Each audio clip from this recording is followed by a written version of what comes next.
Hi friends, will the previous video will discussed about data wave component and how we can use in our Anypoint Studio Mule 4. And see, this is my JSON input, and this is the response I have got from MuleFlow. This is the XML data I have received. See, here in this example we are reading the input payload and transforming the payload into XML and enriching some data. Okay, let's go to the Anypoint Studio. See, data wave 2.0, and the output format is application XML, and here I have taken one variable. See, this is the variable, and let me explain you the how we can define the schema.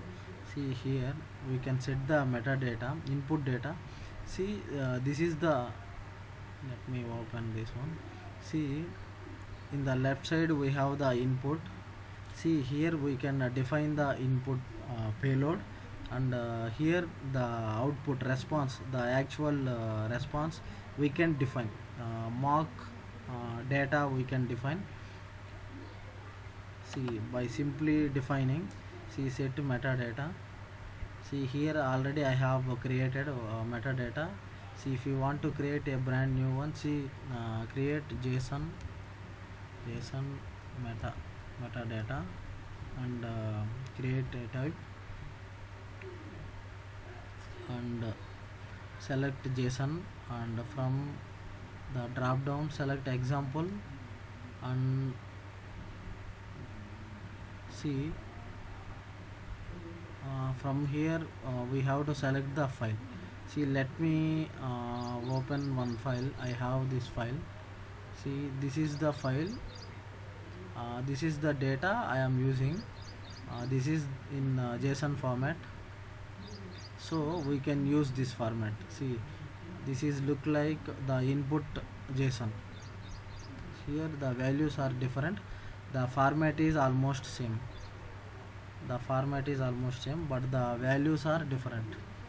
And whatever we are one second, let me copy properly.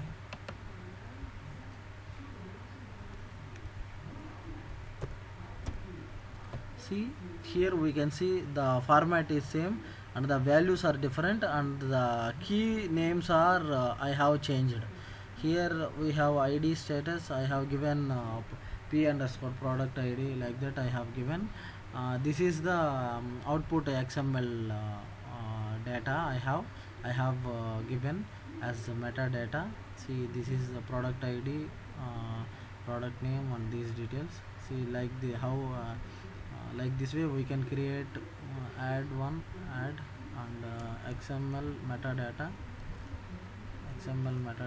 and create. Do you want to apply it? Let me, okay, XML metadata. This is XML, and from the example, choose that example whatever I have shown you, right? You can create you can copy paste, and you can create it in a new XML file, and you can create here new XML file like product.xml file. It is taking time. Okay, you can give the input. So here we have input payload is there, and this is the output. See, by simply drag and drop. See, I am already see, let me delete this one, this line, these two. Okay, see, this is the ID, product ID. Okay, status, product status, map the appropriate values, type product details. Okay, the values came. See, if you this is id. Let's check the payload key is id or what, p underscore id. We have to change this one. Okay, otherwise in the sample metadata you can directly give this data into that file instead of mapping again, changing multiple times. Let me do that way also. Here in the resources I have the json file sample data. This is the json. Let me open this. See, okay, let me copy paste this. See, actually for better reading purpose I have given p product underscore id. Okay, earlier it was id. Okay, now come here, delete this one, delete this, and this one also, this line also. See, this value we are getting from the attributes query params p name. Okay, I will show you that value also. Delete this one. Okay, id. Okay, let me, what we have to do is clear metadata, define metadata, click on json data. This is not the one. See, this is the one. This is okay, json. What is that one? json.json.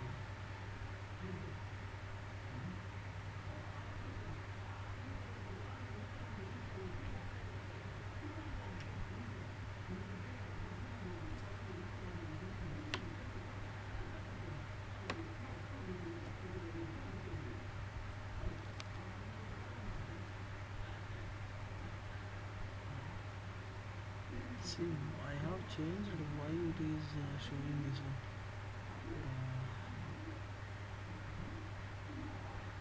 Somewhere I have this is the file or what? Let me go here. Set metadata. See, this is id p underscore. Actually, we have to get like that.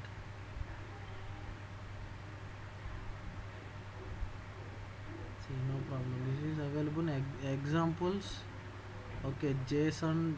Okay, let me take this one from our file, from the project resources folder. I can take this.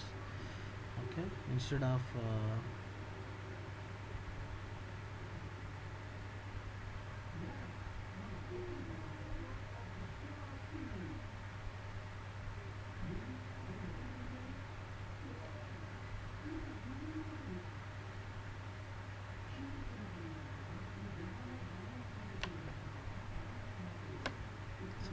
6 status we have to give type. Let me map to this field product details. Okay, see, okay, this is fine. Okay, let me change this manually. Payload p underscore id. This is not a big deal. Actually I have given some other file, that's why it is okay. Here I have to give the type.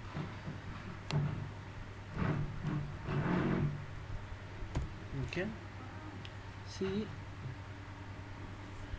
this is the value we are taking from the input payload. This is the p underscore id, and this is the status, second value, and type, third value. This is the type. Okay, this is the variable which here we have defined this variable, and this value product name is we are taking from the, we are accessing from the query params. Let me show that query param here. This is the query param. Okay, params. See, this is the params. Okay, p name, we have to provide the same name here. See, same name we have to paste it here, and I have given expected delivery date. Now this is one function we have available in data wave language, so I have used this. It returns the current date and time. Okay, let me save it, and it will automatically redeploy the application. See, it is redeployed. See, redeployed into the runtime. Let me make a request. Just send. Okay, we got the, this is the input payload. Let's see, we received the expected payload or not. See, here we can see the time and the date. See, this 2025 3. Okay, today date we got. If we want to change anything, we can change. See, let me give some other name here. Let me change the name. Let me give Samsung. From the query params, it is accessed, and we have again enrich the data and transform it into XML format. See, here we able to get this data. Okay, like this way we can get the data from DB also, and we can put it into any variable, and we can access across the MuleFlow in the session variables. Okay, see, like this way we can define the metadata. We have to define the input. This is the input JSON format we are using. This is the input. If you have multiple items, no problem, we have to just simply see same type 1 I have. So just simply copy and paste and create a JSON file in the resources folder, and here in the set metadata just give that file as a reference. Then you can see the input payload here, and expected payload. This is the output payload. Just define the expected payload as per the requirement. If you want, we can give another address field also, attribute. Here we can add address 1. We can add another address 1 field also. Like this way we can manually map each element from input payload to output payload, and then finally we'll define the output data. See, this value is we are accessing from query params, and this value is this is data wave function we have. It will return current date and time, and this is we are from the variable declaration we are accessing the static data.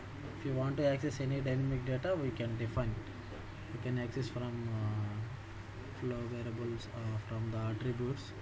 It's a Mule4, right? So we can access from attributes. Here we have so many things, headers. From the headers and query params, URI params, we can access from the attributes. Okay, this is the input and this is the output.